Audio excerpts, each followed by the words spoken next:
Hello dear students. आज आपके सामने मैं मिलर-यूरे प्रयोग या जैव रासायनिकवाद केमिकल इवोल्यूशन थ्योरी का एक्सपेरिमेंट लेकर के आई हूँ। इसमें आपको ये बताया जाएगा कि जब पृथ्वी की उत्पत्ति हुई, ओरिजिन ऑफ अर्थ जब हुआ, तब उस समय कौन से गैसेस के मॉलिक्यूल अवेलेबल रहे होंगे, कैसा एटमॉस्फेयर रहा होगा।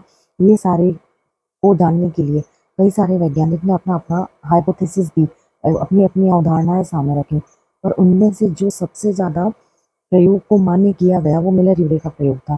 उन्होंने एक आर्टिफिशियल तरीके से या कृत्रिम तरीके से प्रयोगशाला में, लेबोरेटरी में ऐसा माहौल तैयार किया जो उस समय जब पृथ्वी की उत्पत्ति हुई होगी उस समय कैसा माहौल रहा होगा, उस चीज़ को उन्होंने अपने प्रयोग से, एक्सपेरिमेंट से एक्सप्लेन किया।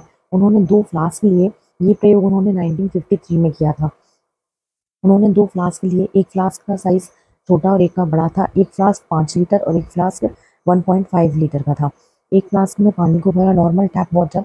दूसरे वाले फ्लास्क में, अभी हम दूसरे वाले पे आएंगे, पहले वाले फ्लास्क में पानी भरा, नीचे से उसमें फ्लैम प्रोवाइड करी गई, जिससे पानी जो है वो भाप बन के एयर के फॉर्म में दूसरे वाले से जा करके मिलता जाए। यहाँ पर उन्होंने वैक्यूम पंप लगाया जिससे पानी के अलावा इसमें और कोई दूसरी भी गैस अवेलेबल ना हो।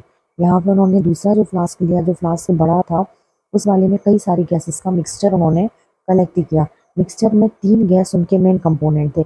हमेशा कॉम्पिटिटिव एग्जाम में ये वाले से बहुत क्वेश्चन आते हैं कि HAM आपको याद करने का ये सबसे बेहतर तरीका है। HAM कभी रेशियो पूछा जाता है, कभी गैस के नाम पूछे जाते हैं, तो आप हम वर्ड से याद रख सकते हैं। हम मतलब हाइड्रोजन, अमोनिया और मीथेन।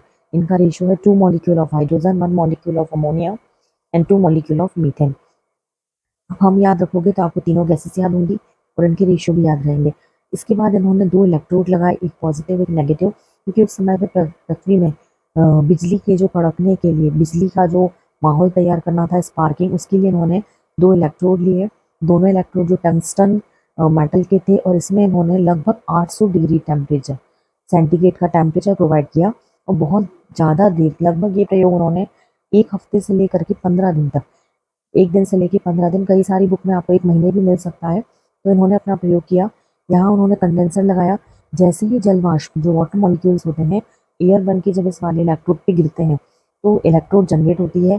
इलेक्ट्रोड के जनरेट होने से स्पार्किंग होती है। उसके बाद कई सारे केमिकल मॉलिक्यूल्स यहाँ पर आकर के इकट्ठे होते हैं।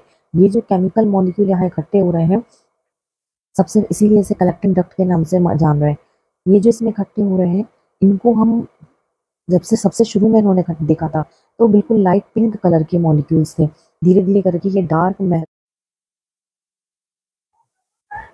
ग्लाइसिन, एलेनाइन, वैलिन, कई सारे अमाइनो एसिड्स इस डक्ट में देखे गए।